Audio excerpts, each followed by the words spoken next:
Here we go. One of my favorite episodes of the year. It's award season. Did you bring your tux? No. What do you got? Okay, so we got 22 categories. 21. 22. Did I count one twice? I think you counted one okay, twice. Okay, whatever. Yeah. 21. We added one or two new ones. And I don't think we did this last year, but this year we're actually going to tell you who we picked last year just to see, if there are any changes, maybe repeat winners. I think that's a fun little wrinkle. Correct. We did not do that last year, but I think it'll be interesting to look back because we did those at the end of the year, and some of it's indicative of what happened in 2015. Those are the people who were at the top at 2015 at the end of 2014. So, how do you feel about the award show taking place in 2016? Like, are we ready to move on from 2015, or is this the right way to go about it? You have to do it properly. Yeah. You have to get all of them in. Ryzen had an event. The UFC had another event since our last show. So you have to do it properly. Okay, let's do it. First category: male fighter of the year. Easiest one on the docket. Where's my lower third? Alex sleeping back there. I need the lower third. It has to be right. Don't worry, it's there. Okay. First category, male fighter of the year. Last year, you picked? I picked Robbie Lawler. Yeah, so I don't have your picks. You got to tell me who your pick is, all right? I picked Robbie Lawler. I picked Robbie Lawler as well. This year, your pick is?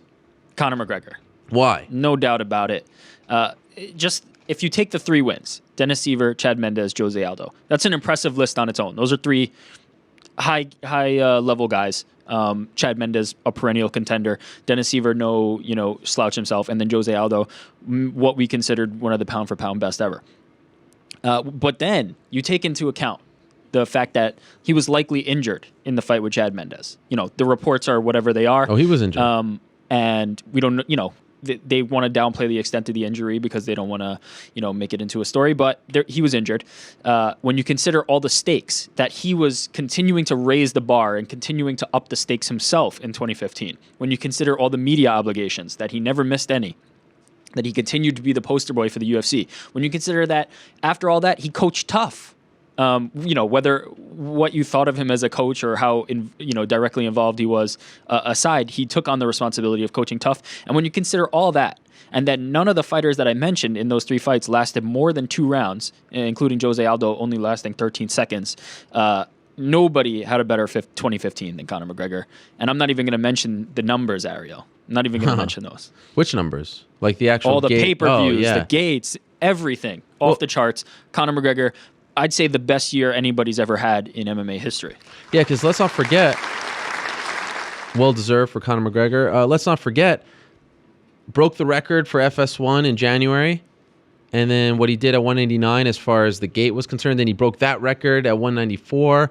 Obviously, my choice for male fighter of the year, no surprise, I have to agree with you on that one. It's Conor McGregor. This was a very easy decision. Won 3 fights, was active, beat a guy that everyone thought would be his kryptonite while injured, beat the greatest of all time in that division up until this point in 13 seconds. Quick. I mean, I can just repeat everything you just said. It's Conor McGregor. What a year, and I can't wait for the what's it called, the encore. I mean, what does he get? He can actually top it because he likes to be active. He wants to go up to a new weight class. If he does everything that he sets out to do this year, he could very well be the fighter of the year next year. And we'll get to that category a little later on. But it's just been such a joy to watch this guy call his shots. We put out that best of the MMA hour with Conor McGregor. What did it get? Like 150,000 views on YouTube? Yep. People just, they eat up everything that he does and says. Calls his shots. He's captivating in and out of the cage. I want to see more of him. I feel that's the beauty. Even with the Ultimate Fighter, you want more. I want to see what he does next. I want to see what he says next. I want to see more press conferences. It's just like you can't get enough of the guy. Wow. Honorable mentions. Rafael dos Anjos deserves an honorable mention. I don't think a lot of people were picking him against Anthony Pettis. He annihilated Pettis. Then he followed that up with a different kind of annihilation. This one, a very quick one of Donald Cerrone in a rematch just a couple of weeks ago in Orlando. Dos Anjos is a dominant champion, and he could be next for Conor McGregor. So I think he deserves an honorable mention. Demetrius Johnson deserves an honorable mention. He does it sort of under the radar with very little fanfare, But what he did to Horiguchi, getting the finish in the end with the second left in Montreal, what he did to John Dotson, who everyone thought would be the toughest opponent of his as champion. I mean, what more can you say about Demetrius? He is without any peers, at least right now, at 125 pounds. The Cejudo fight will be interesting, but DJ is the most active and most reliable champion in the UFC, and also the longest reigning one as well. And then another honorable mention for me, Luke Rockhold, finishing off the year very strong against Chris Weidman. A great performance, and he was battling some stuff as well. Tremendous win over Lyoto Machida in April. Luke Rockhold deserves a lot of credit and could be up for other awards as well. So that's Male Fighter of the Year 2015. Before we move on from that one, did you mention Donald Cerrone in yours? Because I think if he had won, there's a very, very good case. He could have almost pushed McGregor, which is incredible considering the year McGregor had. If he had won the title against Rafael dos Anjos, that would have been one of the best years ever also. That would have been a really, really impressive year. And, even though he did lose, he had a great year as well. Yeah, that is a good point. And I didn't mention my fighter of the year of 2014 was also Robbie Lawler. So we agreed on all of those, right? We did.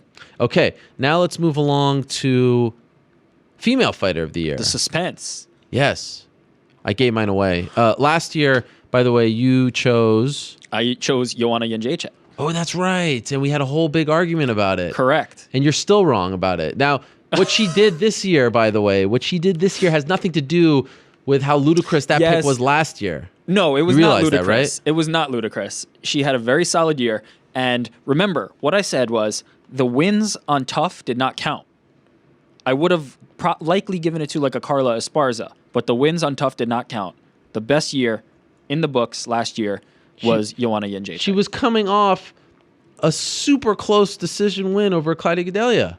That she won. Yeah, I know. Anyway, you picked Jędrzejczyk. I picked Ronda Rousey. That was the right choice. This year, who'd you pick? This year, I picked Holly Holm. Okay.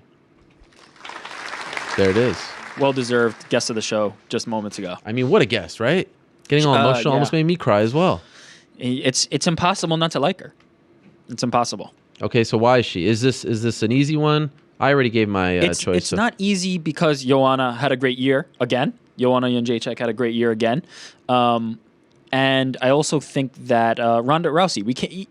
This is what I was talking about with Donald Cerrone. Even though she lost this fight, we can't downplay the year that Ronda Rousey had. She became a megastar, picked up 2 big wins. She submitted Kat Zingano in 14 seconds. She knocked out Bethe Correia in 34 seconds. So, typically in any other year, that'd be enough. But this year, it was Holly Holm's year. She picked up 3 wins. She beat what was considered the best female fighter on the planet. And she's undefeated still. And it was historic. It was unprecedented. Everything that you want to say. Huge upset. It was Holly Holm's year. By the way, when you tweet these selections out, I'm not usually a huge fan of this, but throw in the person's Twitter handle so they can get some love here. You see how emotional she was getting our award? This means a lot to these fighters. Yeah, but then we're running into characters and all this stuff. No. You got to do it. We need to show the people. Take away some hashtags. You figure it out. I trust you. Okay? Now, my pick, Holly Holm, I just gave it to her. That was a lot of fun. Actually, Joanna this year has a very strong case. I mean, she had a fantastic year. She became champion. And then she successfully defended it against Jessica Penne and Valerie Letourneau. Her name will come up later. Have no fear. But Holly Holm, to do what she did to Ronda Rousey, to rise to the occasion the way she did in front of the biggest crowd in UFC history, one of the most watched shows as far as pay-per-views are concerned in UFC history, against the behemoth that is Ronda Rousey, against the media darling, the locomotive, everything you want to say. I mean, Ronda Rousey was that. She was a beast. And then to do what she did and to execute that game plan was just, it was a thing of beauty. It was one of the best performances in a title fight I've ever seen. And she deserves it. And to see what's happened to her, it's kind of funny, as I noted on Twitter, that fight was actually supposed to take place this past weekend before the Robbie Lawler injury. Just think about how different the last couple months would have been if we had not seen that fight yet. And who knows, different, more time to prepare, less time, who knows how it all plays out. I have a feeling, though, they fight 10 times. Holm wins the majority of those fights. It's going to be interesting to see what happens to her against Miesha Tate and how she responds to this fanfare and this whirlwind and all that. She deserves that new contract as well. Holly Holm, without a doubt, female fighter of the year. Honorable mention goes to Joanna Jędrzejczyk, as I mentioned. Miesha Tate had a solid year. She had a big win over Jessica Ai. She has done everything that the UFC has asked her to do, and she also had a big win over Sarah McMahon. Miesha Tate had a solid year as well. Amanda Nunes had a good year, and she's kind of been forgotten. I hope she gets back in there sooner rather than later. But like I said, without a doubt, Holly Holm, female fighter of the year. Congratulations to her on an unbelievable year, a historic year. What she's done is nothing short of amazing. Okay, let's move along now to fight of the year. Fight of the year last year, I had a controversial one. Not a lot of people agreed with me. I had TJ Dillashaw versus Renan Barão. Oh, yeah. That was another dumb one. No. You were really dumb last year. It's not about being competitive. It's about the fight that was the best of that year. Everybody was captured by it, and that was that fight last year. But why? I mean, when I think of a great fight, the first thing that comes to mind, the very first thing that comes to mind, honestly, is how competitive was it? Like, that's what makes it a great game, right? A great basketball game is not a blowout.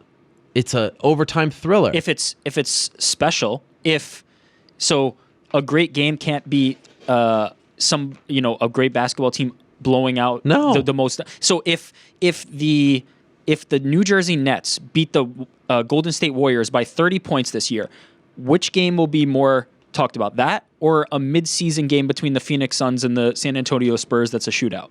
By the way, the New Jersey Nets don't even exist. What world are we living in? Sorry, Brooklyn Nets. Come on. Shout out to Brooklyn. Which game will be more memorable? Which game, every moment, will you remember every second of that game? Okay. If the Brooklyn Nets blow out the Golden State Warriors by 30 points, right? I can guarantee, and let's say this happens in February. Yep. Okay. I can guarantee you the double overtime thriller between the Boston Celtics and Golden State Warriors from December will be more remembered at the end of the year. Completely disagree. It's crazy. Disagree. Crazy. A blowout is not going to be a greater display. The worst team of basketball versus the best team. Theater. No, disagree. Okay, hopefully you've righted this wrong this year. Let me tell you my pick. What was your pick? My pick was the easy one. Hendricks Lawler, number 1, UFC 171. That was amazing. That fight, come on. That fight was decided in the final minute of the final round, the championship fight. The entire fight was played out in a phone booth. Back and forth they went. It was incredible. And you could have made a case that Lawler deserved to win that fight. He ended up winning in December against Hendricks. That fight's the best of MMA. This year's fight, also, you could say the same. Not taking anything away from TJ. That was a great performance. That was a breakthrough performance. That was amazing. But Lawler Hendricks won was I think it won MMA. Not that that's more, fans voting and things of that nature. But Lawler Hendricks won. Anyway, let's not argue about last year. What's your pick for this year? My pick for this year is another Lawler fight. It's Robbie Lawler versus Rory McDonald from UFC 189. Yes. Competitive, but also delivered on every moment, and was the most memorable fight of the year. The stakes were at its highest. It was a championship fight. It was back and forth. They gave it to each other for nearly 5 rounds. And, we had that moment in the 4th round where after the bell, Robbie Lawler spits out the blood, and then they're staring at each other in the middle of the ring with Big John between them. It was incredible. It delivered everything that we could have hoped for, and it's becoming a thing with Robbie Lawler.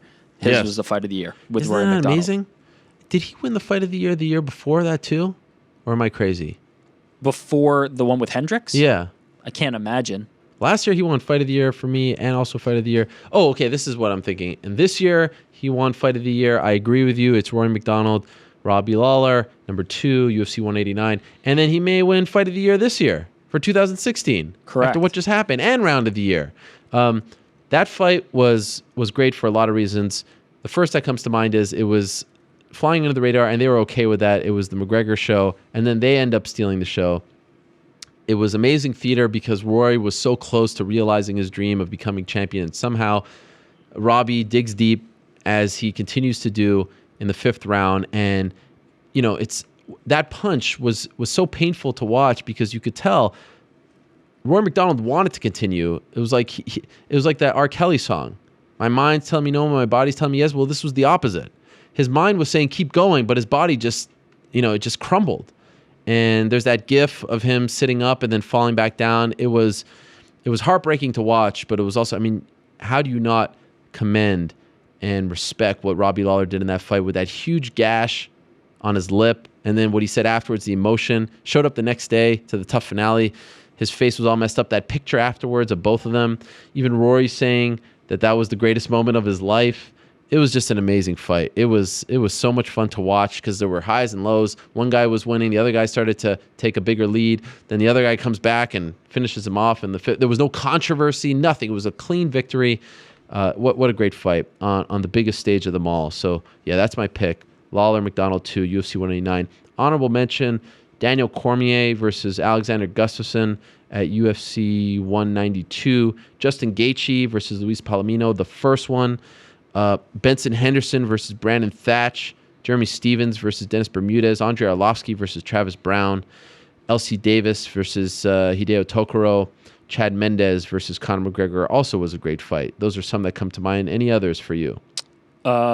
Did you mention Gustafsson Cormier? I did. Can you pay attention? Thiago Tavares. I did not mention that one. Another great comeback, and Ortega seems to be doing that again. Almeida Pickett. Grasso and Mizuki Inoue from Invicta. Oh, yes. Really fun fight. That was a lot of fun, yes. It was early in the year, so, a lot of people, it slipped off the radar, but that was really fun. Ferguson and Barboza. I think we hit a lot, but this was a great year. Fight of the year was difficult for me for the second place. The first place was Robbie Lawler versus Roy McDonald. Just knew from the moment that happened that was going to be it. But the second place, there were so many honorable mentions. It's really tough. Okay. It was such a good year. Round of the year, last year you chose? I chose Varner and Trujillo, round 2 at UFC 169. Incredible. That was a great fight. Incredible. And I think that was, that was here in Newark. But wait, who won that fight? Now I'm blanking. Abel. Abel won, yeah. I can't. That was a brain fart. My pick was Matt Brown versus Eric Silva in Cincinnati. That first round was bananas. So that was. I think you gave respect to that one as well. But for sure, it was debatable. This year, I'm curious to hear. And by the way, I just want to make mention of this. We haven't shared our picks. Last year we did. But this year, I didn't want to tell you my picks because I was afraid, you were going to steal them. And I want some authenticity here. I want us to have natural reactions. And I know sometimes you like to go off the grid just to be a contrarian. So I really want to react to the craziness of some of your picks. So I think you'll agree with this one. Okay, go ahead. 2015 round of the year, John Lineker versus Francisco Rivera. Wow. The first round. I disagree, but go ahead. It was only 2 minutes and 8 seconds. So you can barely even call it a round. But the way they were just exchanging, throwing those shots that would topple over buildings, with the kind of power that you don't really see in that weight class, was incredible. They threw, according to Fight Metric, thanks to Michael Carroll on Twitter, I saw this, they threw 100 strikes in those 2 minutes between them. Wow. And not only that, the best part of this, my favorite part of this, is that it actually ended in a submission. Even though they were throwing all that leather, and they have so much power, it actually ended in a submission after all. Best 2 minutes. It was amazing. I was losing my mind. Lineker versus Rivera. That's interesting. Great fight. But to me, this was maybe one of the easiest ones to pick. I'm not going to say it was easier than Holly and Conor, but how you do not pick Andrei Arlovsky versus Travis Brown that first round at UFC 187 is beyond me. This might be your biggest blunder yet. How do you top that? It's an honorable mention. What? That was crazy. Come on. Yeah, it didn't quite have the horsepower. What? It had all the horsepower in the world. It was not as action packed for that amount of time. Are you crazy? I'm not arguing that there weren't. It had greater momentum swings, no doubt about it. That round was bonkers from the fact that it seemed like each guy was going up and down and up and down and up and down, whereas this one was them exchanging at the same time. Rivera and Lineker were exchanging at the same time, and it felt like either guy could drop at any moment. This was more, each guy took his turn rocking each other. Great round. Ugh. Honorable mention. That was a video Lineker game. versus Rivera. Fair enough. That was a video game. That was the equivalent of like some Street Fighter, Mortal Kombat type of game. At one moment, you thought Arlovsky with the weak chin and all was gonna like an accordion. Didn't happen. Comes back and then the embrace afterward. I mean, it was just, and also it was a little longer. That was the round of the year. Round 1, UFC 187, Memorial Day weekend. Arlovsky Brown. You're crazy. Other rounds: Daniel Cormier against Alexander Gustafsson, round 3. Tony Ferguson, Edson Barbosa, round 1. Justin Gaethje, Luis Palomino, round 1.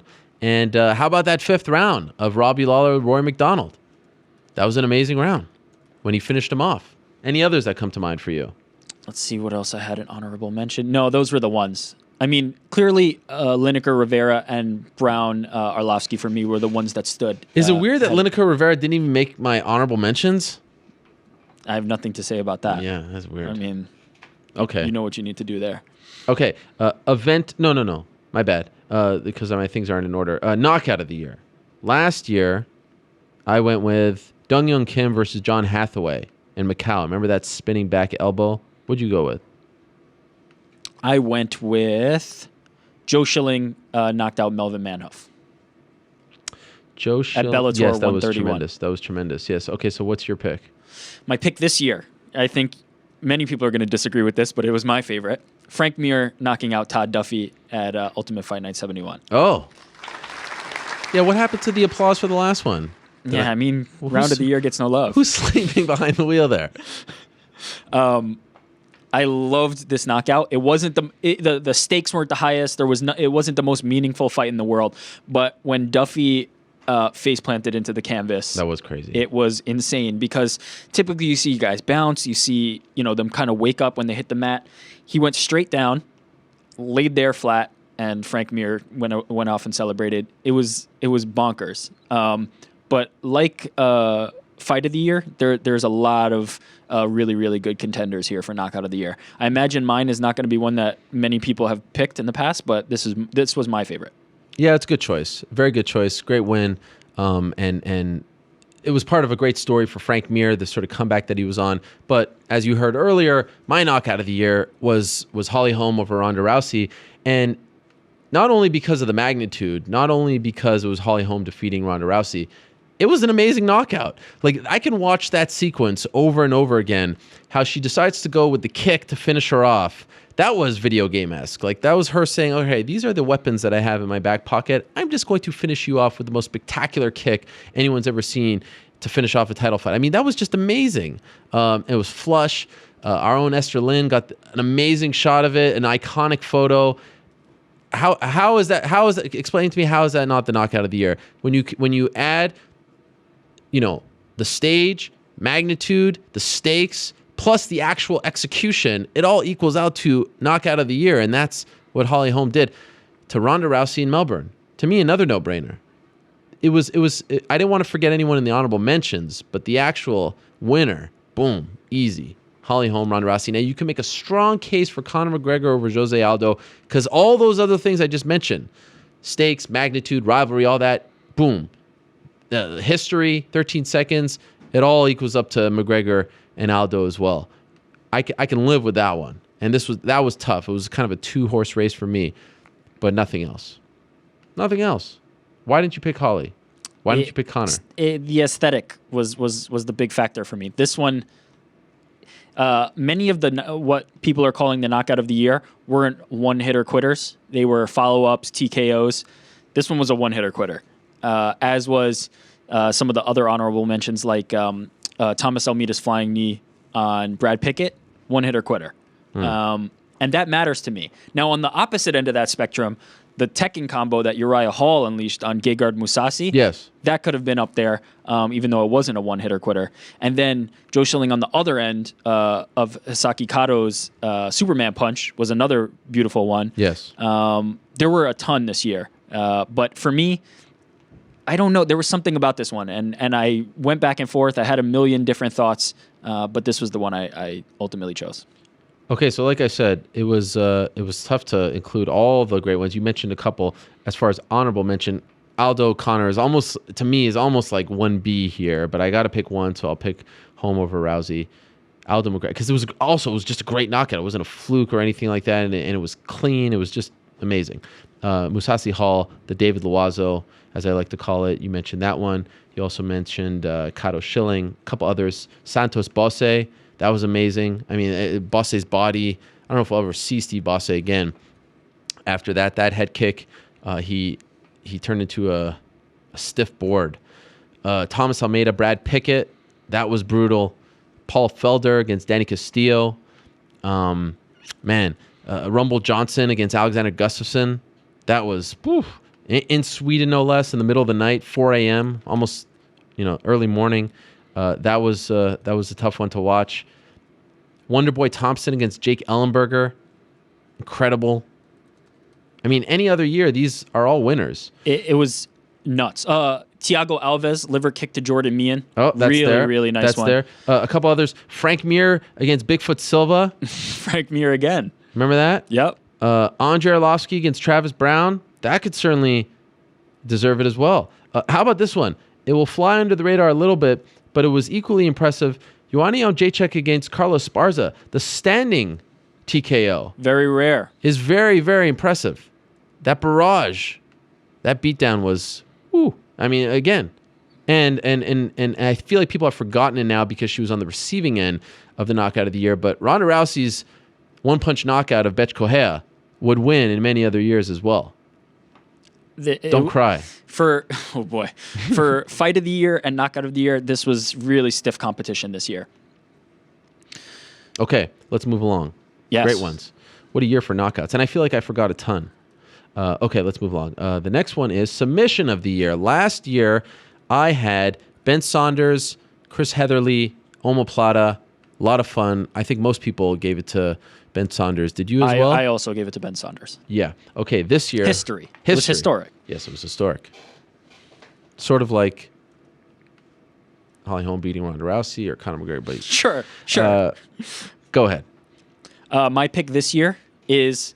Now, you were talking about the context. Last time I disregarded it. This time I'm including it. So you're picking and choosing. Okay, that's interesting. Hey, this is my award. Not very consistent. This is my award. Okay, go ahead. Benson Henderson submitting Brandon Thatch via rear naked choke. Okay. Now, second place for me was Ronda Rousey in the 14-second armbar over Kat Zingano. Mm-hmm. Really, really impressive. Mm-hmm. But for me, the circumstance of Benson Henderson coming in, moving into the welterweight division, slaying a giant, and getting it done after absorbing a reasonable amount of punishment in the first couple of rounds, weathering the storm, getting it done, taking it to the mat, and choking Brandon Thatch out. Incredible, inspiring, shades of the great BJ Penn, and he was on a losing streak. He stepped up at welterweight, took it out. Took Thatch out, and now welterweight Benson Henderson, the money weight, was born. I thought it was an incredible moment. That's my submission of the year. So the way you set that up makes me think that you think I'm going with Rousey Zingano. But I'm actually going to agree with you on this one. And I'm surprised, pleasantly surprised, that you picked Benson Henderson over Brandon Thatch, UFC Fight Night 60 in Broomfield, Colorado. Because if you go back to that show, it was mid-February. I believe it was right after my son's birthday. I was incredibly emotional after that fight. Remember, I started the show. I tried so hard to get Benson Henderson on that Monday following that fight. That show could only start with one guy. And you remember I was showering with praise, and I was equating it to the old days of UFC when the smaller guy slayed the giant, and he was very reluctant. And if you recall, he was coming off a loss to Donald Cerrone, a controversial loss. He takes this fight on 2 weeks' notice, fights the bigger guy. And remember the weigh-in? And Brandon Thatch was towering over him, and people are like, what is Benson Henderson doing? This is a huge mistake. And remember, it started a little slow, and then it starts to pick up. And remember that takedown in the final round when he just changed levels and took the wind out of him, took him down, and eventually got the submission, the rear naked choke. That, to me, was what I remember sitting, and this happens a lot when I'm home, and I'm watching these fight night shows, which tend to drag, and it's 1 a.m., and I'm starting to fall asleep, and I perked up for that. And I was like, wow, I couldn't even, because I was starting to, I remember there was like a really bad co-main event that night. Remember in Colorado, I forget who it was with. what it was. I think of Here, let's look it up. I think of maybe there was an Australian fighter involved. Anyway, I don't want to pin it on someone who doesn't deserve it, but there was. It was like a bit of a lull, and I was like, man, I'm so tired. I just want to go to bed. This event is dragging way too long. And then they get to the main event, and everyone thinks it's going to be the destruction of the former champion. And he rises to the occasion. He does it in his reaction afterwards when he's like putting back his hair and looking through the crowd. It was just, I get emotional thinking about it because it showed the best of an athlete rising to the occasion, an athlete just kind of going above himself. And everyone's counting him out. He was the underdog, the betting underdog going into that fight. Benson Henderson submission over Brandon Thatcher, the thing of beauty. It was one of my favorite moments of 2015. One of my favorite moments in UFC history, honestly, and I'm not overplaying it. Months later now, I can truly say that. Honestly, sincerely, I loved it. And what a year it was for Benson. We'll get to comeback fighter of the year and all that, but he turned things around, and now he's a free agent, and he's about to, hopefully cash in, and he deserves it. Did we just get a preview there? Maybe, maybe not. But again, I can't say enough about that fight. I actually just rewatched it. I love that last round. That takedown, you know the one I'm talking about? Sure. You could feel it when you're watching it. Like you could feel the wind getting knocked out of you. I had a very similar reaction to that fight that you did.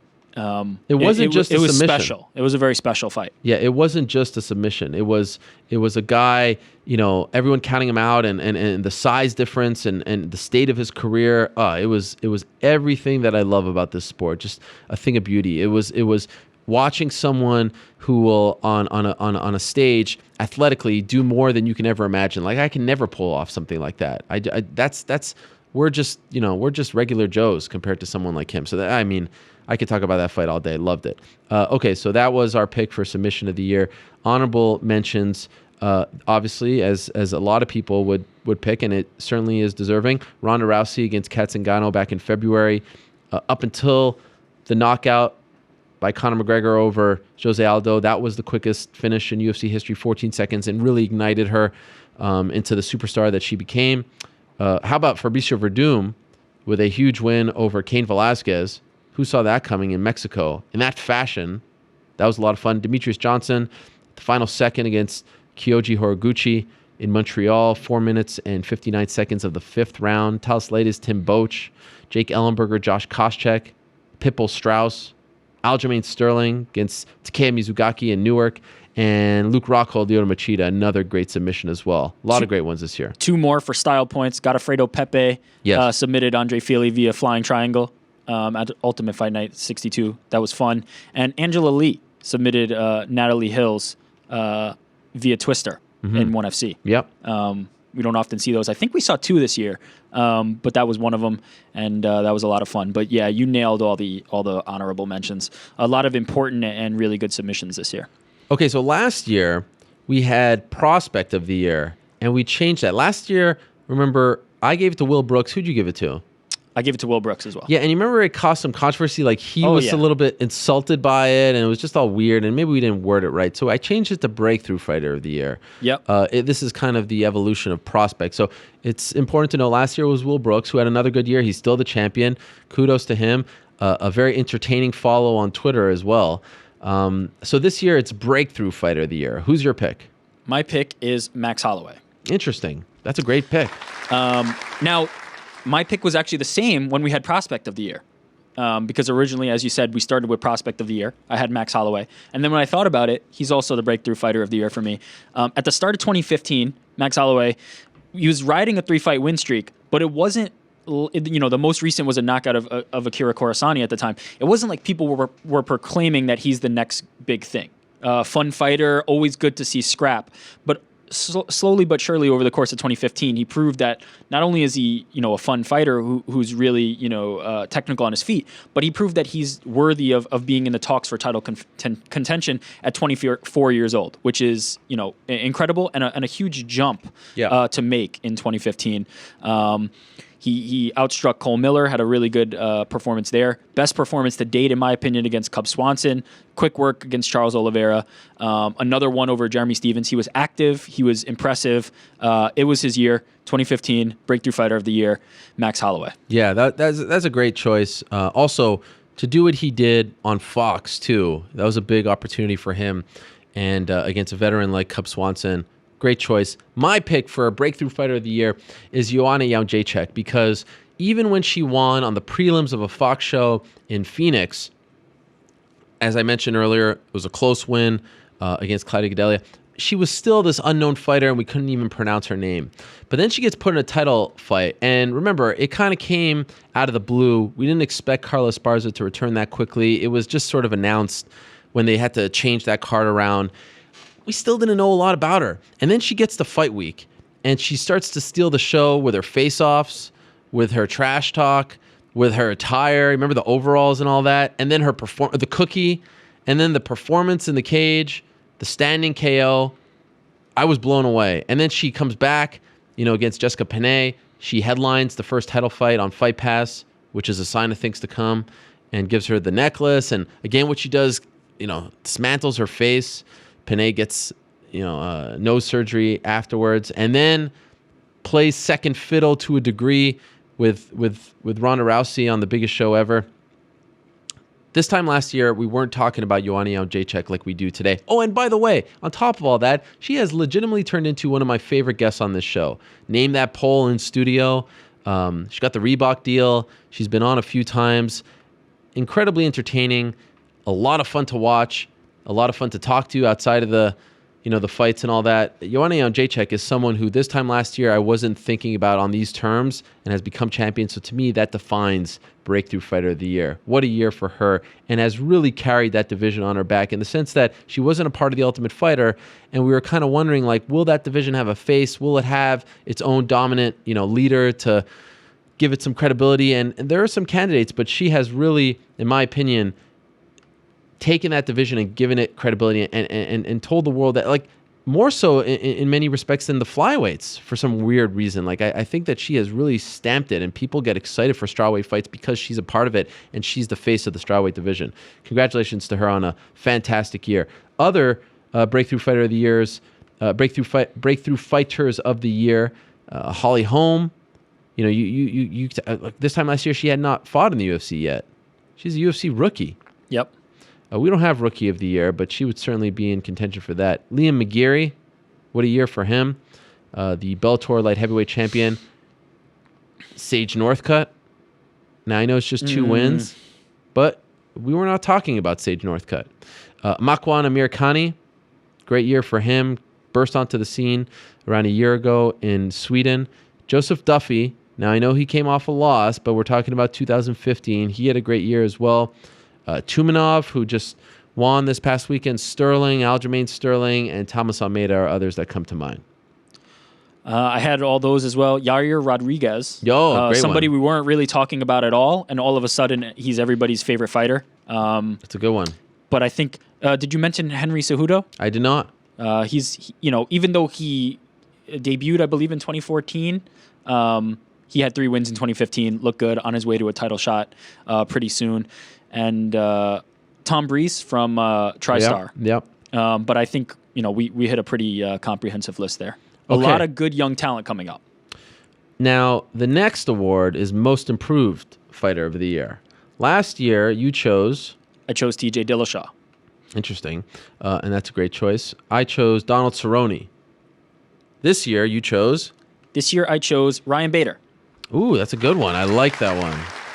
This was one of the tougher categories for me, but when I really sat down and thought about it, I didn't think anybody made the leaps and bounds this year, not in the end of 2014 or any year prior, but this year specifically that we saw from Ryan Bader. Really, really tightened up his boxing, toned down his aggressive style, made a workable style that I think is going to keep him in title contention for a while. Looked really good, picked up some big wins, and I like the way he looked in 2015, heading into 2016, possible title contender. I liked Ryan Bader's improvements this year. He was my pick. Yeah, and he has a big fight January 30th in Newark. It's going to be interesting to see if he wins that fight. I mean, where else does he go? If he beats Rumble Johnson, where else does he go? The timing of Jones leaving and then coming back, screwed with him. But if he beats Rumble Johnson, hard to deny him. That's a great pick. I went with Rafael Dos Anjos because, again, this time last year, I did not think that Rafael Dos Anjos would be the UFC champion and turn in the kind of performances that he has turned in. This is a guy who started his UFC career 0-2. He was a 500 fighter. He was just kind of there. He was like a, not to disrespect these guys, but he was like a Gleison Tebow, Thiago Tavares, like one of these lightweights that would just kind of be there and be around for a long time and have a solid career, but just never kind of break through. And he has turned into this. He has turned into one of the best fighters in the UFC, but not only that, like he is a killer. I mean, what he did to Donald Cerrone just doesn't happen.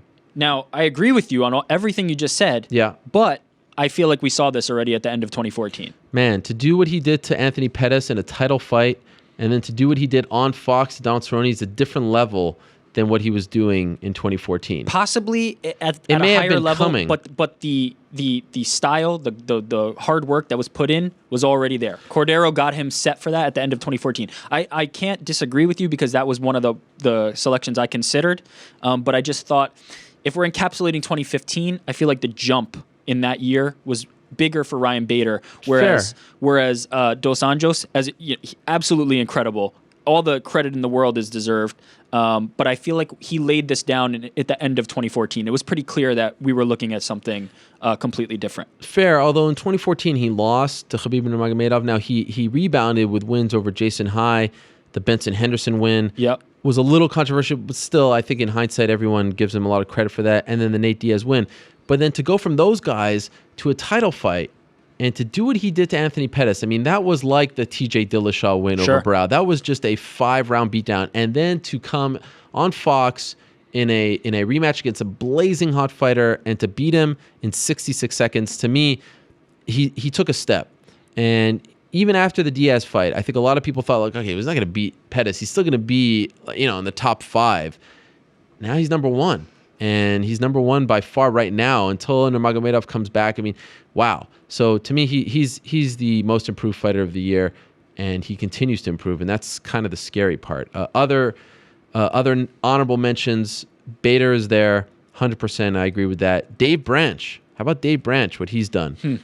I think he was one of my honorable mentions for last year. I mean, the guy just continues to get it done. Yeah, Dave Branch deserves a lot of credit. Max Holloway. For sure. To a degree, the breakthrough and like some of these, you can make a case for a guy in multiple categories. Max Holloway, Tony Ferguson has had a great year, and I'm curious to see what happens to him. He could get a title shot very soon as well. Robert Whitaker and Amanda Nunes. I think Amanda Nunes has really turned the corner. Remember when Amanda Nunes came on the scene in Strikeforce? She was fighting in the wrong weight class, and she wasn't as in shape. And we thought that she might be the one to challenge Cyborg, and she stumbled a little bit, but I think she has really put it all together. And credit to our team at ATT for that. I also put Verdum on this list at the very end because another guy like RDA from the same gym, coached by the same guy, who continues to put it all together. What's that music? Is that a phone? Yeah. He just, every time I feel like I'm sort of doubting him, and he continues to get better. And what he did against Kane, altitude or not, was outstanding. So I think when you talk about a guy who has improved, and maybe this is a lifetime achievement award for him, Verdum, in my opinion, needs to be mentioned. All right. Any others you want to mention there, by the way? No, that was it. I mean, for me, it was kind of tough because of the reasons mentioned. I feel like Verdum and Dos Anjos were kind of looking in that direction already, but certainly this was their big year. Holloway you mentioned, but Bader was my pick. That was it. Okay. Let's move along. Comeback fighter of the year. By the way, what happened to the applause? Yeah, I know, right? Jeez. Oh well, we didn't give out the award yet. We're getting applause for remembering to applaud. Yes. Comeback fighter of the year. Last year I had Dominic Cruz. Who'd you have? I had Dominic Cruz returning to action. Yeah, that was great. Great win. And now comeback, I mean, I have not put any limitations here. You could say, okay, comeback is a great comeback in a fight or a career comeback, whatever you want. So last year we were on the same page, Dominic Cruz. This year you chose. This year I chose Patricio Pitbull knocking out Daniel Weichel at Bellator 138. Okay, explain. I mean, there's almost no explanation necessary. Pitbull was saved by the bell at the end of round 1. Looked like he couldn't even stand. Looked like he couldn't get to his stool. Completely, he was shot. It looked like it was over. They went to the commercial, I believe, and everybody was wondering what the hell is about to happen. Round 2 starts. He's still on shaky legs. Daniel Weichel's pouring it on. Gets a little too aggressive. Gets clipped and goes down. One hitter quitter. Patricio Pitbull. Craziest turn of momentum I've ever seen. In terms of one guy looked like he was on his way to a win, and it didn't even look close. And then backing up against the cage, he hit that left hook and completely dropped him. Crazy comeback, especially with the way the idea of the way round one ended and us going into the break completely contributed to the story here. And when it looked like he still wasn't even recovered in round two and still pulled off that win, nuts, just bananas, bonkers. So it's interesting that last year you gave the award to Cruz for a career comeback, but this year you went with an actual fight. It was too overwhelming of a comeback fight. Interesting. I went with Juliana Pena, who not that long ago suffered. Well, thank you very much. There you go, Juliana. Not that long ago suffered a devastating knee injury, multiple places. There was a lot of controversy surrounding it, and we thought she would be gone for around 2 years. She came back a little over a year later, and apparently, according to her coach, Rick Little, wanted to come back sooner. And she won, and then she won again in Houston. To me, this was a fairly simple one. I mean, this was a pretty clear-cut winner. Did Juliana Pena come to mind at all, or were you thinking fight the whole time? Because of the way this fight played out, I was thinking fight the whole time. Because this is kind of Cruz-esque in the sense... Disagree. Cruz was 3 years, yes. But the injury was incredibly devastating, and then she wins twice. There was not the same level of attention and doubt placed on Juliana Pena that Dominic Cruz. Do you remember that? She was mauled. She was attacked. Dana White started campaigning for her to leave the gym. Yes, but that was a year. For ACL, Juliana Pena MCL? hadn't established herself in the way that Dominic Cruz had. I think Juliana Pena coming back is an incredible story, a great comeback, and I'm happy to see her back. But this fight was just insane. It's indescribable. If you haven't seen it, do yourself a favor. Bellator 138. It's a great fight, but Juliana Pena, in my opinion, deserves it. And she's arguably one fight away at this point, and that's maybe more of a indictment on the state of that division and perhaps how shallow it is, but to come back from that in its own right is tremendous. And I know she was involved with some little controversy recently and had some run-ins with the law. I had some time to spend with her. Remember that my interview with her in Houston before her fight? She was wearing the sunglasses. She's a very interesting character, but she's a complex character, I should say. But I'm very curious to see how she puts it all together. And she's not even 100%. Her coach told me she's like at 70, 80% at this point. And that's again, commendable that she came back and won twice in 2015. So honorable mention, a couple other ones. I know he lost. I thought he won the fight, Frank Mir. That would have put him at 3-0 in 2015. Now, did you have any fights, or did you only have... I thought this. I'd even think it. I thought career. And you could go either way. I was the opposite. I only had... That's funny. I only had fights. Let me tell you my fighters. Frank Mir, Damian Maia, Evan Dunham, Benson Henderson, Rose Namajunas, Tamdan McCrory, Nate Diaz, Alistair Overeem. I forgot that I did think of Evan Dunham. I didn't mention him, but I did think of Evan Dunham. He was on a losing streak, and 2015 was a winning streak over some really tough guys. So I did think of Evan Dunham, actually. But other comeback fights. Brian Foster coming back into the WSOF tournament after losing and then winning twice to win the whole thing. Great call. And Gilbert Burns dropping 2 rounds to Alex Oliveira before he pulled off the submission in that one was a great comeback. Akin to what we just saw from T-City over the weekend. Very similar. He was dropping 2 rounds, looked like it was over, and he came back and stayed undefeated. It was really impressive. But man, for me, Pitbull knocking out Weichel was bonkers. So I like the fact that you thought of it from the fight perspective, and that's what we do here. We've got the mix-up. That's what we do. Okay, let's move along. Let's go to upset of the year. Last year it was T.J. Dillashaw for me over Renan Barao, UFC 173. Who was your pick?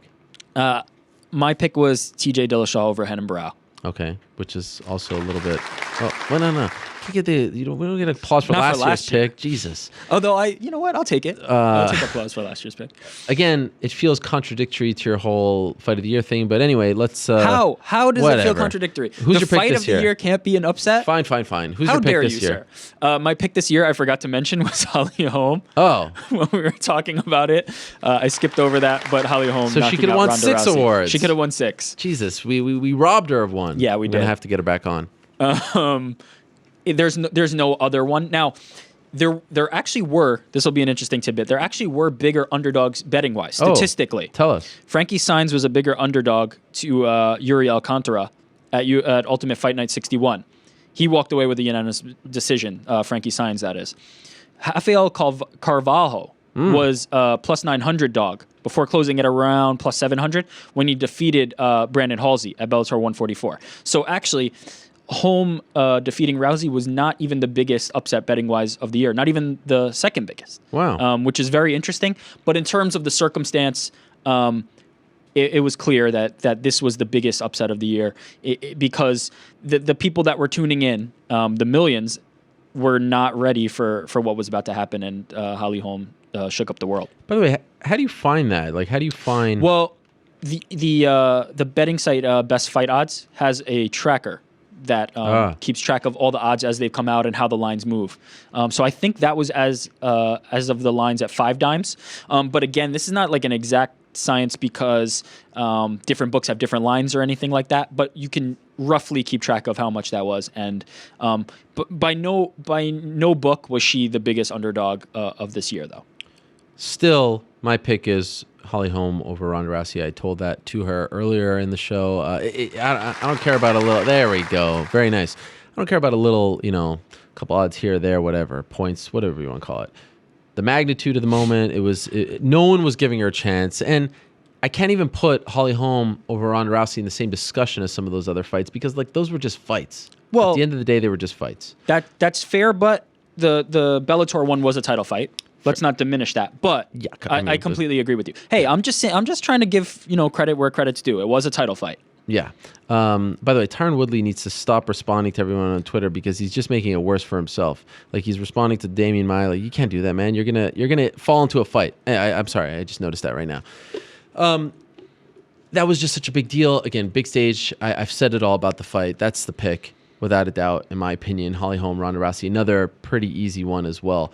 Now, as far as honorable mentions are concerned, I don't recall if you said these, but RDA over Pettis, to me, was an upset because I felt like everyone was picking Pettis, like everyone was picking Ronda. No one was picking Holly over Ronda. Uriah Hall over Mousasi. Rumble against Gustafsson to go into Sweden. It kind of felt like this was fait accompli. It was the Gustafsson show. He was going to get a title shot afterwards. Goes in there, does his thing. It's just so much fun to see someone rise to the occasion and defy the odds. And Teddy Holder over Thiago Silva, much lesser scale, but another one where everyone was like, this is an easy cakewalk, and the guy flips the script. So those are honorable mentions for me, but upset of the year, there's only one. Holly Holm, Ronda Rousey. We'll be talking about that one forever. One honorable mention for me, Uriah Hall knocking out Gegard Mousasi. Also an honorable mention in knockout of the year. Just out of nowhere, a lot of people, get up and down on Uriah Hall. Really pulled off a nice upset there.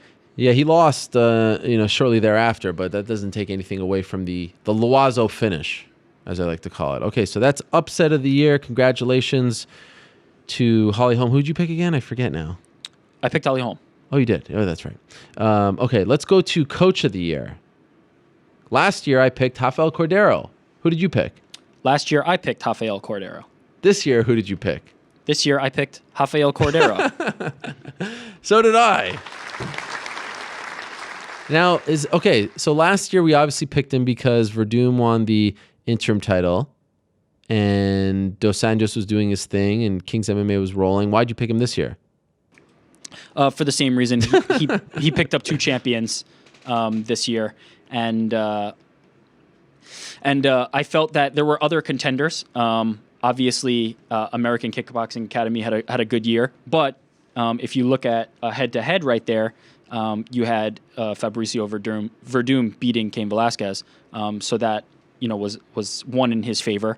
I just think that he's one of those guys that gets very closely associated with his 2 champions in terms of being directly hands-on and being their coach. And I think that was a difference. But for me, and I said this last year, the gym of the year and the coach of the year are very similar. It's kind of like a flowing thing. Fair. But for me, coach of the year this year was Rafael Cordero again. So I agree. Obviously, Dos Anjos, Verdum, we've talked about them.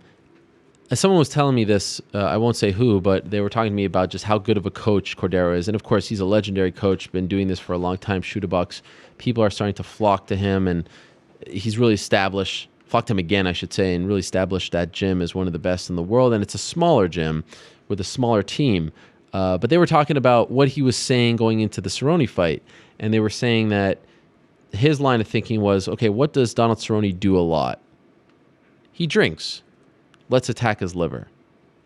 What did Dos Anjos do in that fight? I mean, that's just brilliance, right? No one really talked about that. That's pretty amazing. So just a little snapshot of who Rafael Cordeiro is and how smart he is. I agree. He was my pick last year. He's my pick again. He deserves it.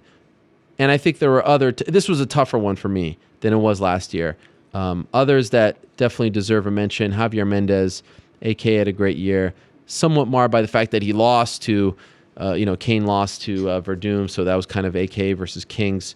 Mike Winkeljohn deserves a lot of credit, in particular because of what he did with Holly Holm. And I just love watching him in the corner. He whispers, he shouts out Travis Brown. I mean, that's a brilliant mind as well. And Greg Jackson, obviously his partner in crime.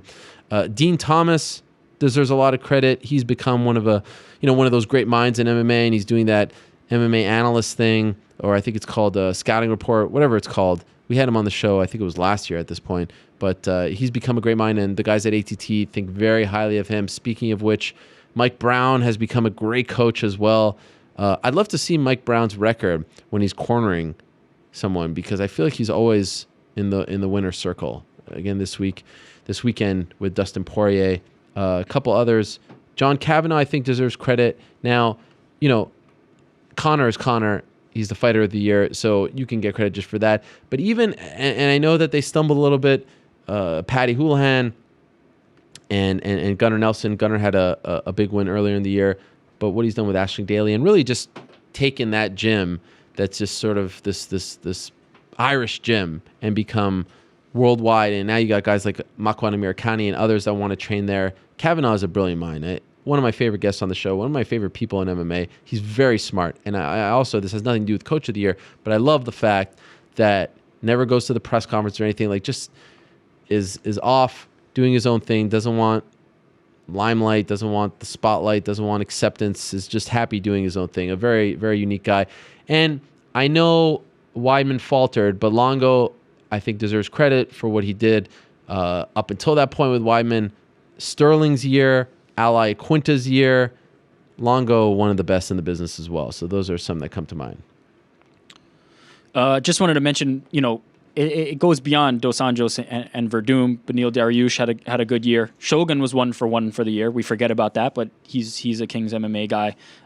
Gabby Garcia, won her MMA debut. You have to give some credit there. And there were a lot of guys out of that gym. So I think, as I said, it's tough to separate Coach of the Year and Gym of the Year, but Rafael Cordeiro was clearly, if not Coach of the Year, one of in the conversation. Okay, so this is tied, as you mentioned, Gym of the Year. Last year I chose ATT, American Top Team, Coconut Creek. As did I. You did, okay. This year you chose? Jackson Wink MMA. Oh, interesting. So you just said moments ago that Coach... This is why I'll give my reasoning. Okay. In addition to the idea that I wanted to split them up, and I did that last year, as did you. You picked Cordeiro and American Top Team, but I split them up to give awards to two different gyms and coaches and things like that. But I think that Jackson Wink MMA is a lot of it is when we think of that gym, we think of a lot of coaches. It's not just one coach. Whereas for Kings MMA, everybody instantly thinks of Rafael Cordeiro. He seems like the easier fit for Coach of the Year. When you think of the gym, you think of Jackson, you think of Winkeljohn, you think of Brandon Gibson, you think of Izzy Martinez, all those guys that are in there as a unit. So I think that's why their success as a gym is easier to outline, and that's why I split it up the way I did. This year, they had John Jones. We forget John Jones at the beginning of the year beat Daniel Cormier. Holly Holm, nothing left to be said. We've showered her with accolades this year. Alistair Overeem, Andrei Arlovsky, they turned back the clock this year, or rather last year in 2015. Carlos Condit was getting himself ready for a title fight, which many people thought he won in 2016. John Dodson beat Zach Makowski and fought Mighty Mice for the title. He didn't win that one, but he was in the title picture. Michelle Waterson made a successful UFC debut. They had, highs and lows. John Jones's personal issues were some of the lows. Holly Holmes' triumph and victory were some of the highs. But I thought overall it was an incredible year for them as a gym. So Jackson Wink MMA is my gym of the year. Very strong candidate. Certainly deserving of your award, but I got to go back to Kings just for Dos Anjos and Verdum doing what they did. Well, thank you very much. And, as you mentioned, some other fighters coming and going there. To have two champions is very hard coming out of the same gym. We got that now with AKA, who's certainly deserving as well. Jackson Wink could have had 3 at this point in the span of a month.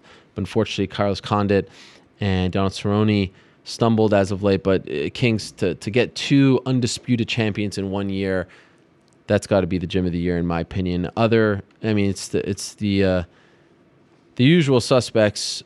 American Top Team, American Kickboxing Academy had another great year, and they can have an even bigger 2016. Jackson Wink always has a big year, it seems. TriStar had a very good year, and I feel like TriStar is starting to get back on track to a degree, even though, Duffy lost recently, and Rory, maybe George potentially coming back could lift everything. And SBG, I think, deserves mention, because when the best fighter in the world, as far as 2015 is concerned, comes out of there, you deserve to be mentioned as well. Okay, several more awards to go. Now it's time for Event of the Year. Last year, I chose UFC Dublin. Magical event in July. It was Conor McGregor versus Diego Brandao. The passion, the emotion, it all came together. One of the best events. Biased. No, biased to what? I'm not Irish. What am I biased? You were there. So what? Of course. That's part of the game. I have the privilege of attending many events. That biased remark may be your dumbest remark. What do you mean they sauced me up? The Irish crowd sauced you up. It was amazing. It was amazing. Got you all liquored up before you got Anyway, out there. what was your pick? Last year, it was the Australian event, the Rockhold versus Bisping one, where it was all finishes. Sure, Every single fight was a finish. Solid, but didn't have the same emotion. Anyway, let's go to this year. Your pick? UFC 189. Oh, there it is. Okay, why? The entire main card was just incredible. Thomas Almeida and Brad Pickett went to battle for 3 rounds, ended with a flying knee. Gunnar Nelson knocking out Brandon Thatch. Or maybe he might have ended in a submission, but I know he knocked him down, showed off his hands a little bit. Jeremy Stevens and Dennis Bermudez also ended with a flying knee. And then Fight of the Year came from this card, Robbie Lawler and Rory McDonald. And, some guy named Colin McGuber won a belt. Colin McGillicuddy.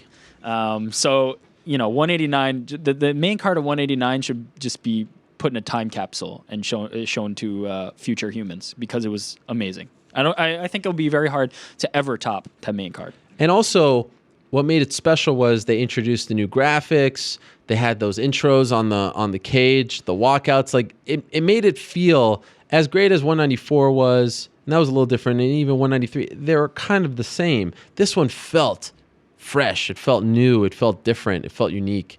So I agree. UFC 189. It didn't end up being the main event that we were hoping for. It all ended up, working out in the end. But it was an amazing it was a great fight. The McGregor show was a lot of fun to be a part of and follow. The co-main event ended up being the fight of the year. The other fights, as you mentioned, the undercard was great. It was middle of July. It was International Fight Week. The weigh-ins were the best, better than 194. More people were there.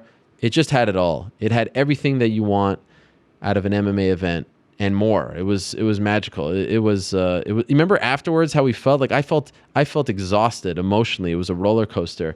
And we'll get to this a little later, but to cap it off, this guy who had been so brash and cocky and everything you want to say about him, but to see that side of Conor where he got super emotional with his family and almost was at a loss for words. He was bloodied.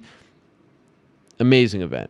And credit to the UFC for pulling it off. The main event we all wanted fell through, and major credit to Chad Mendez for taking that baton and not missing a beat. And it was the right call then, and he was the right guy for that situation. Fortunately for him, he came up short. But that was, I mean, I think that's another one that was pretty easy. Others that come to mind, UFC on Fox in Sweden. Fun event, obviously very unique in the big stadium and all. The main event was very memorable. Some great finishes. Remember Makwan's finish. Remember the Cecilia Akira Korosani fight. Hendo Musasi was a little disappointing. The main event finish. I mean, that was just a cool, unique scene to be a part of, and it was in the middle of the night. It was so strange being there in Sweden, by the way, because I never got used to Swedish time because the event was on American time, so it was on at I think 4 a.m. The main event happened at like 4 a.m. So what I did was I just stayed on New York time. So I would wake up, I would go to bed at like 6-7 a.m. Swedish time, which was like 12 or something back here. And then by the time I woke up at like 2 or 3, it was dark already. The days are so short there in Stockholm in the wintertime that it was dark, but it was very cool to walk around. It was an amazing city. So that was a great event. UFC 183 happened a long time ago, but that was Anderson Silva and Nick Diaz. Run through the rest of the card. That was a great one as well. UFC on Fox in Newark, Machida Rockhold. Some amazing performances that night. And that kind of felt like a changing of the guard where a lot of the younger fighters stepped up. Remember Max Holloway, Paige Van Zandt, Luke Rockhold. That was a great card as well. And 2 others, UFC New Orleans. I think that had like 8 or so finishes on it. Something like that. I remember that one headline. That was supposed to be DC and Bader. Ended up being Hendo and Tim Boetsch and his great finish. And then the Scotland debut event was very memorable as well. Kind of like Dublin, lesser degree, but a lot of emotion. Local fighters doing well. The main event was a lot of fun. Bisping, Talis Ladies. So Scotland deserves a mention as well. Any Said others? It all. No, you said it all. Okay. Let's go now to walkout of the year. Last year I had Noad Lahat in San Jose. This is more of a biased pick. I'll give you that. That was, a Facebook Fight Pass. I don't even know if Fight Pass was around. Maybe it was. That was the curtain jerker, but he came out to Matisyahu in the midst of the conflict between Palestine and Israel, and he was about to go to war. He was about to go back to Israel. It was a very emotional one for me. I made a point to be in the arena. I got emotional. It was something, it was very memorable, and it was touching and personal. So that was my pick. I know everyone disagreed with me, but whatever. What was your pick again? That's fair enough because I was also biased. My pick was BJ Penn's last walk to the octagon at the Tough 19 finale. Which was a horrible pick. Oh my God. Because it was a remix. It was a remix. Like that was a sign of what was to come. How dare you? But do you not agree? It was a bad choice. Do not it question. Was a remix. Do not question the greatest of all time. And his choice of walkouts. I have erased that entire fight from my memory. Perfect. That was just I love that. Okay, so I've that was your erased pick. like the second half of his career from mine. What do you got for this year? Walkout of the year was Aisling Daly walking out to Zombie by the Cranberries at Ultimate Fight Night 76 in Dublin. Yes. It wasn't, the biggest stage. It wasn't the debut in Dublin. They had already done that. But the entire crowd singing along with her just made it feel special. And now, it's hard to stand out in terms of walkouts. We see so many and there's a lot and you tend to forget them. Obviously, the Sinead O'Connor at UFC 189 and Chad Mendes also having, live music was something new and fresh. But even with that, I still think Aisling Daly's walkout was more genuine, and it felt very sentimental, and it was a really touching moment. Yeah, actually, I didn't really know about the connection between that song, the Cranberries, and I didn't even know that they were from there. So that's a great choice. It didn't come across as well over Fight Pass. I don't know why. Like I've seen some videos afterwards from some, in the crowd videos, YouTube and all that, and I got a better sense for how special it was. I wasn't there, so maybe if I was there, it would have meant more. To me, my pick is UFC 189. Again, Conor McGregor, Sinead O'Connor. I have a unique perspective on this one because we were doing. Thank you. We were doing the weigh-in show. Remember, back in July, the Tough finale was on Sunday, so it was the day after, and we were doing the weigh-in show in an empty arena. The weigh-ins were taking place at the Sands at the convention center there at International Fight Week. So it was DC. I believe Brian Stan and I doing the weigh-in show for FS1. I think that was FS2, whatever. And she was rehearsing. And it was, there were rumors of her being there. that she was going to perform. And then there she was rehearsing, and I got to hear it over and over again. And I actually think she did better in the rehearsal than she did live. It seemed like something was wrong, bothering her with the reverb. I don't know, but it seemed like she was a little off. Nevertheless, the moment when he walked out and he turned around to her, and just seeing her come up like that, and what made it special was the UFC has never done anything like that before. So it felt different. It felt bigger. It felt unique. And the connection there, singing that song, Foggy Dew. It's unfortunate that they couldn't get Rihanna for Jose Aldo. That would have been that might have topped that one. But the connection to Ireland and who she is, she's a megastar from way back in the day. And the way he embraced her was just a super cool moment. So that's my pick. Do I have any honorable mentions? No. I only had one. Mine was yours. Okay. There's others as well. I mean, every time Ronda comes out, every time Chris Weidman comes out, a lot of great ones. Robbie, by the way, has vaulted up my rankings for Walkout of the Year, and even the ones at Ryzen were great as well. But this was the culmination of it all, and I hope that they don't do it too often. I mean, it's cool the way they did it. I don't mind doing it sometimes. Like Joan Jett with Ronda would be super cool, but the way that they executed that and the way it played off on television and in the crowd was very special. Let us debut one. Let us debut what? A category. Oh, yes. Crowd of the Year. So last year we didn't do this, but I thought it would be good to give the fans a nod. I wanted to give the fans who go to the events and make the events. A crowd can make or break an event. Look at UFC 186. Maybe the most depressing event that I've ever attended because the Montreal crowd just wasn't there. And I think it's not their fault. It just wasn't the right card for them. And it was a card that was kind of decimated, and it was supposed to be Dilshan Bhorat, which wasn't the right fight either, but Rory was supposed to be on the card against Lombard. Didn't happen. Anyway, that made the card very depressing for me. Strikeforce in Cincinnati back in the day, tremendous card, but no one was there. So it kind of ruined it for me. So a crowd can make or break a card. This year, your choice for Crowd of the Year is? Easiest one of the whole bunch. Wow. Fight Night 63 crowd in Fairfax, Virginia.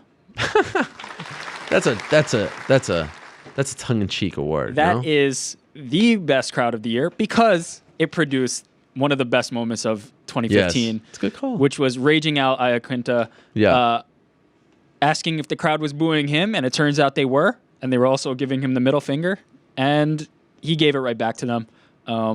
Incredible moment. I mean, this award goes to the crowd and Al. It's a joint award, but the crowd at Fairfax, Virginia, for having the gall to boo Al, they get the Crowd of the Year from me. Okay, so if Al doesn't respond the way he responds, and that might be the post-fight interview of the year if you want to do that. We don't have that category. Are they still the Crowd of the Year? No, it's a give and take. Oh, it's a give and take, and they gave. And then they took. And by the way, this was a Saturday afternoon show in early April, first day of Passover, if my memory serves me correct.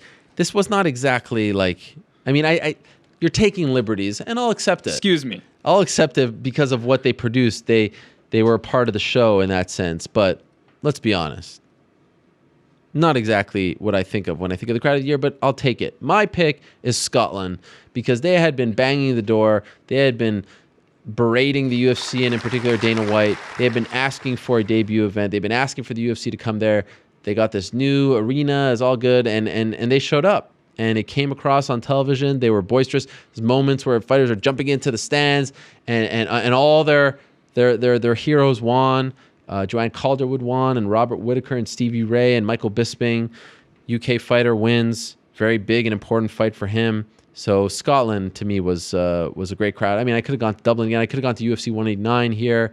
There were a couple that came to mind. Sweden was a solid crowd, but Scotland to me was far and away. This was the easiest. This. I mean, I keep saying that about a few, but this was a pretty easy one for me. Others, Manila was a great crowd. Seoul was a great crowd. Mexico, UFC 188, another great crowd. Interesting that it's a lot of the international ones.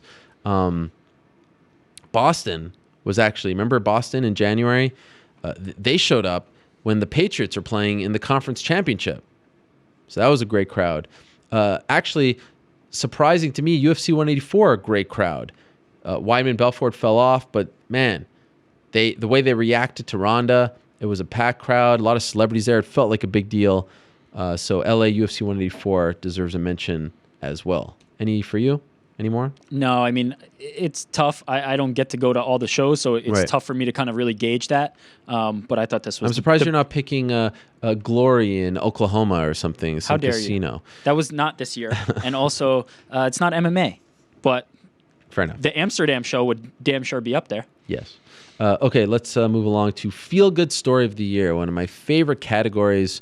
Last year, I picked young Jake Stone King, who attended UFC 171. Beautiful story. I won't go over it again, but if you want to learn more about him and his story, just Google Jake Stone King. So that was my pick for Feel Good Story of the Year. What was yours? My feel-good moment was... it was a tie, actually. I had two. I cheated, but it was a tie because I couldn't pick between Justin Wren coming back to MMA. Wait. You last year. I'm asking. We didn't do this last year. Yeah. We had Feel Good Story last year. No, we didn't do it. I just told you what my pick was. Yeah, you might have written it down, but we didn't do it on air. Strange. Okay. My pick was this year. Sorry. This year was Justin Wren coming back and tied with Mark Munoz leaving. So it was one guy coming in and one guy coming out. You can't pick two. It was a tie. I couldn't. No, I had a couldn't lot of tough decisions to make, and you got to pick one. Nope. Who's your tie. pick? No ties. Tie. BS. That's a cop out, Tie. especially for this award. Okay, my feel good moment of the year: Cody Garbrandt walking out with young Maddox Maple at UFC 189. We've talked to Cody about this on the show. Young man, they both made a deal. You beat cancer, I'll make it to the UFC, and when I get there, you're coming out with me. So that's just beautiful stuff. And then I got to interview them afterwards together for FS1. Cody walking out with Maddox Maple was just amazing. UFC 189 against Enrique Briones. Honorable mention, Mark Munoz. As yours are good as well, but you got to pick one. Tied. Feel good moment of the year. Cody Garbrandt, Maddox Maple. All right. Let's move along to Story of the Year. Now, remember how I kept saying that there were easy ones? This might have been my toughest one. Story of the Year. Last year, I picked the UFC's expanded schedule, plus the rash of injuries that they had to deal with, made for a very bad year for the UFC. What was your pick? My pick last year was the rise of Conor McGregor. Interesting. What's your pick this year? My pick this year is the fall of UFC champions. Interesting. Because I feel like it would be disingenuous to kind of pick one. I feel like this encapsulates it very nicely.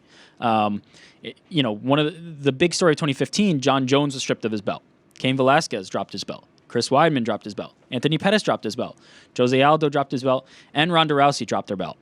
All in 1 year's time. So at this time, now, having said all that, at this time last year, I said Conor McGregor's rise was the story of the year. And in this year, that rise continued, as did Ronda Rousey's. So we saw, two champions at about the highest you can get. Potentially, Conor McGregor could continue to ascend. And at the same time, we saw all these champions fall. So I thought it was just an interesting year, and especially when we come to feel that a lot of the champions in the UFC are invincible. People talk about how long they're going to reign and how they'll never be beaten. In 2015 alone, we saw a litany of champions dethroned.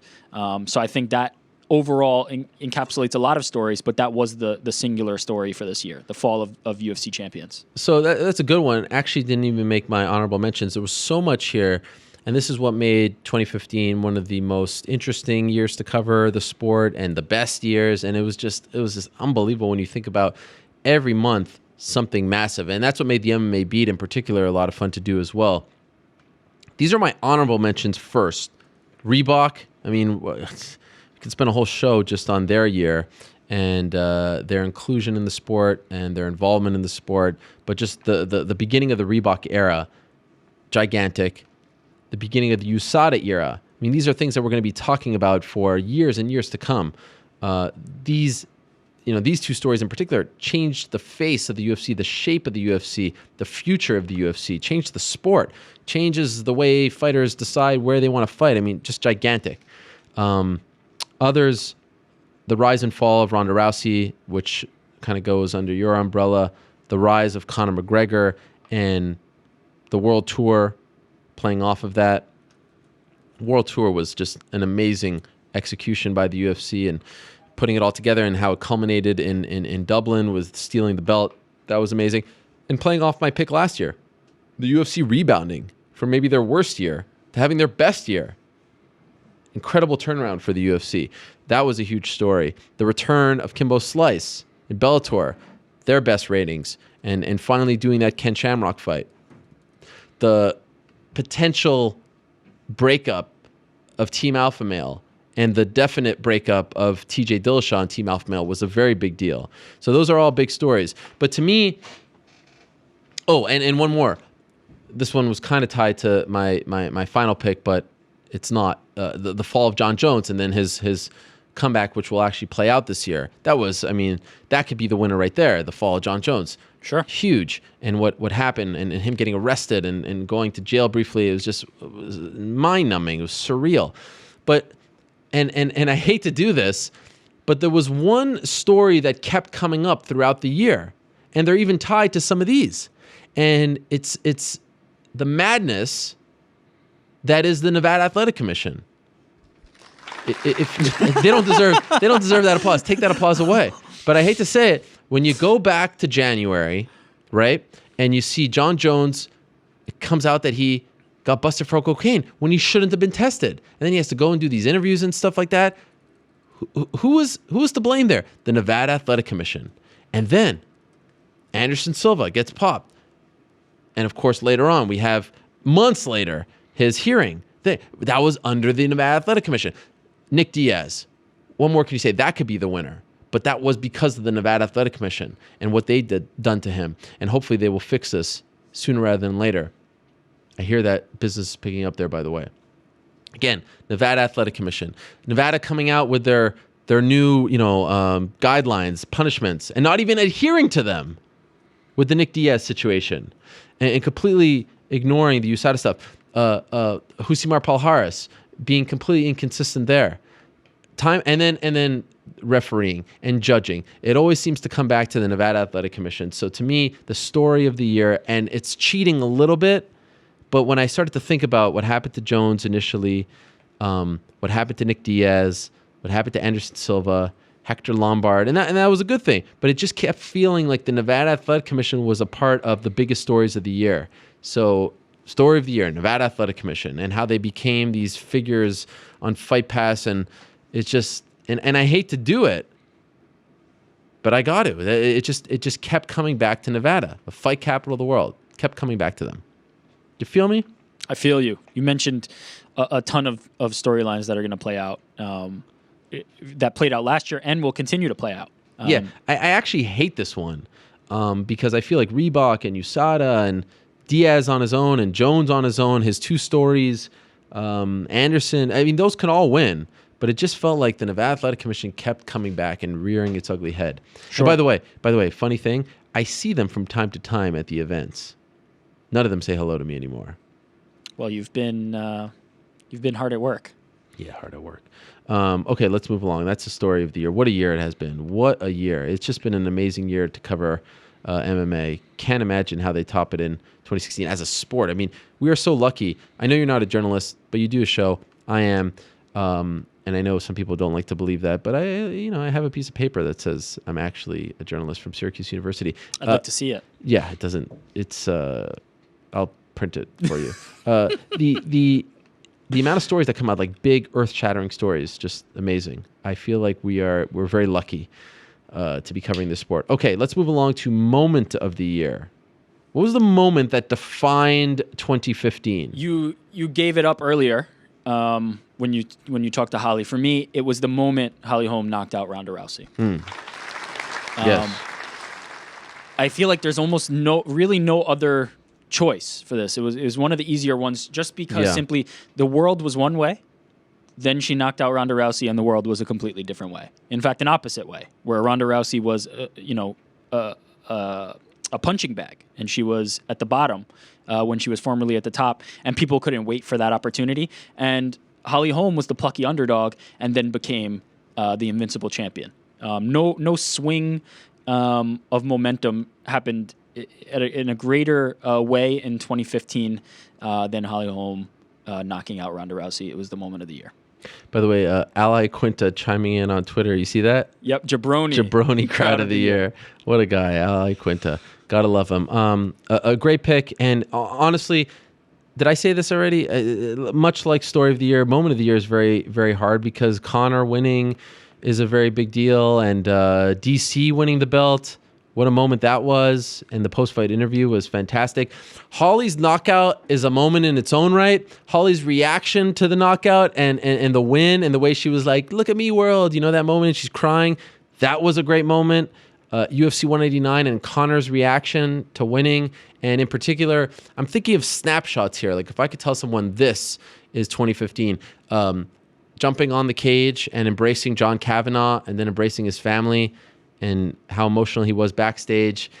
Even remember that moment with Cormier going backstage after he lost to Jones and crying, and even him at the press conference. That was a year ago. So I mean, that was an amazing moment. Nick Diaz lying down in the middle of the cage. I mean, what a moment! What a year it was. The UFC 189 weigh-ins, and in particular that picture of Conor going like this. Flexing from his back and looking out on the people. But in the end, I picked one moment, and I'm thinking of a snapshot here. I'm thinking of a moment where I was just like, holy shit, these people are on a completely different level than me. I will never be able to top this. I will never be able to be like this. They have something in them that I don't have. This is, if I could show someone why I love this sport, this is a surreal moment. This is a moment that I feel like I'll remember forever. It was the moment right at the end of the fourth round, Robbie Lawler, Rory McDonald, when they just stood there. Sure. And looked at each other. And no one was going to move. And they had just been beating each other, and they were going to the final round, and Rory was on the cusp of maybe becoming a champion. It didn't end up, but like that moment, and John McCarthy has to get between them. Like these two guys wanted to keep going, and they were literally going to go until they could not go anymore, and that's what happened to Rory McDonald. So I could have picked any of those other moments I just mentioned. I went with that one because it's my fight of the year, and it's just one, like, there are great fights, and like what happened with Robbie and Carlos, where they held hands. That picture is iconic, and that might be my moment of the year for next year. But those two guys staring at each other was just like, what in the world? These guys are zombies. They're literally zombies. They're inhuman, unbelievable. So that's my moment of the year. Great moment. Okay. Now let's look ahead to 2016. 3 more to go, and they're not so much awards, but it's fun to look ahead. Last year we said our story to watch in 2015 was, can the UFC rebound?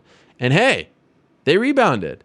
So I was sort of right there. I mean, that was a story, and they rebounded more so than ever before. They had their greatest year ever. What was your story to watch? My story was the MMA careers of Brock Lesnar and CM Punk. What's the status? What are we going to see in 2015? And not Nothing. much of anything.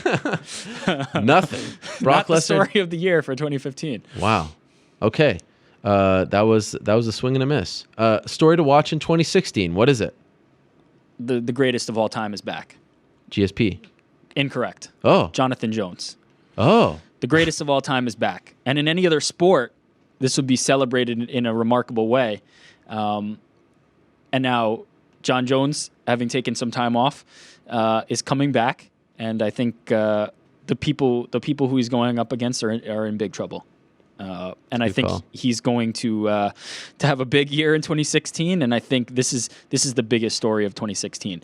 The moment he steps into that octagon, all hell is going to break loose. And this coming from an unabashed Cormier lover.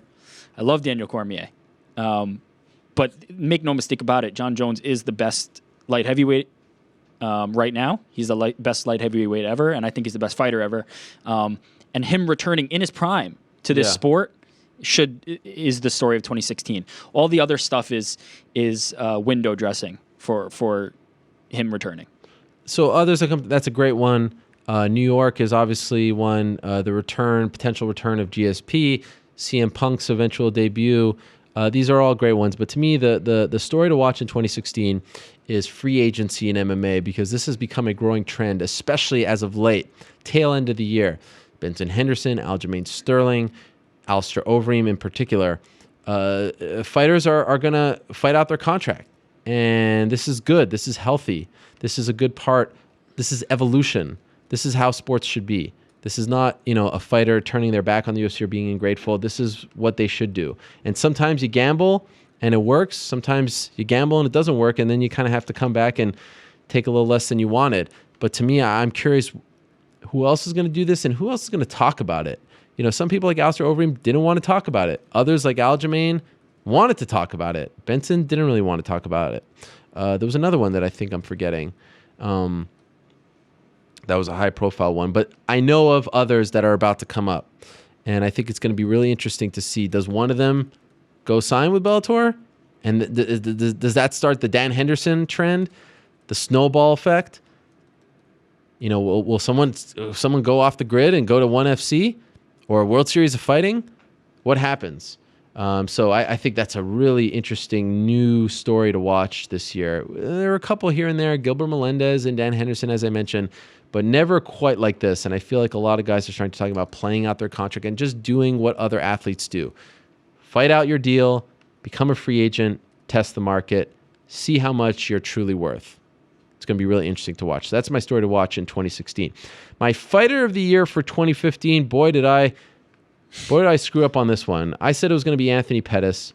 That did not, of course, come true. He ended up losing his title in March. Who saw that coming and didn't fight again? He was supposed to fight in July, got injured, is going to be fighting in a matter of days now in Boston, hopefully against Eddie Alvarez. That was my fighter of the year for 2015. I picked that last year. Who was your pick? One Daniel Cormier, who I picked for 2 years before that as well. 2 years before that as well.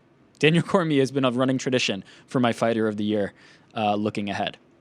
Okay, so I mean, you could have made a case that he was. I mean, I know he lost early, but he rebounded with big wins over Rumble Johnson, became champion, and then the Gustafsson fight. So that actually is a solid pick. Who's your pick for this coming year? I mean, after what I just said, it could be nobody else other than John Jones. Yeah.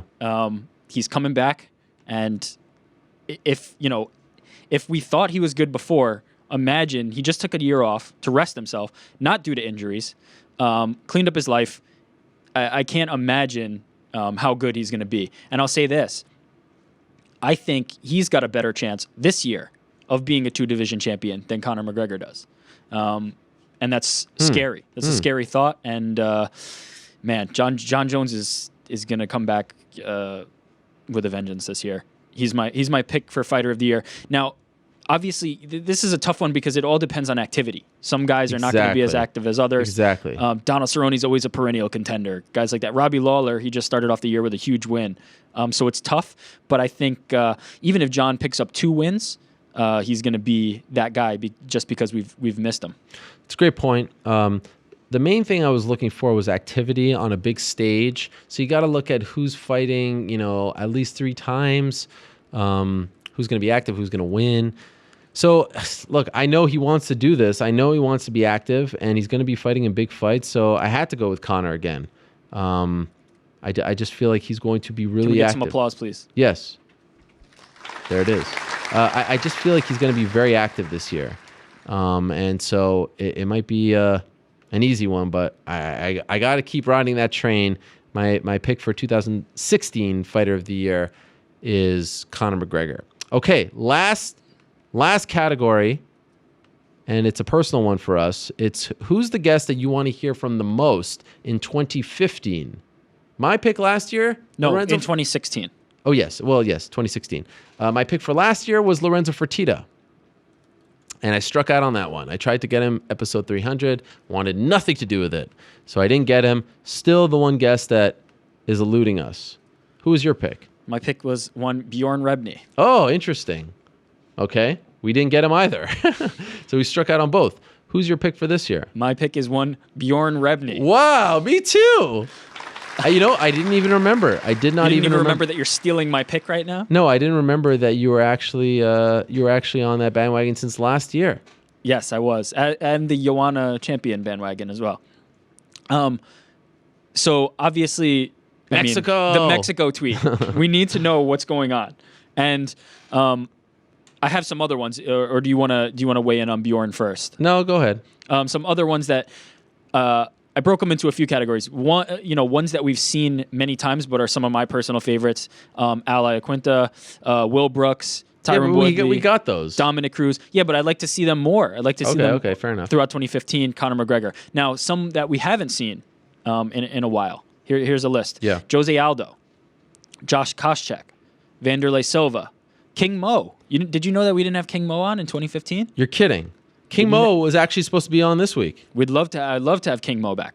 We didn't have him on once? Yeah, I checked into it. Fedor Emelianenko. Yes. Gina Carano. Yes. Jonathan Brookins. I'm sorry. Yes. I want to see. I want to see what the hell's going on with that guy. Yes. Andre Drummond, proven himself to be an MMA fan. We've had NBA players before. Yes, good one. Let's get Andre Drummond.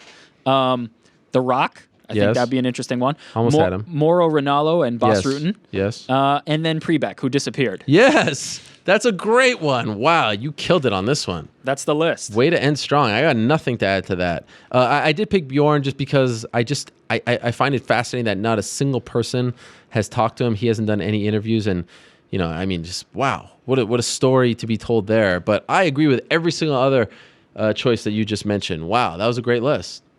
Mexico. And he was saying that because of the World Cup, but it's still just funny. One of these days, if we ever go back to Mexico, I have to do a video of just asking the locals there if they've seen or heard of him. So there it is. Our awards 2015. That was a lot of fun. There we go. Hope you enjoyed it. Thank you for following along.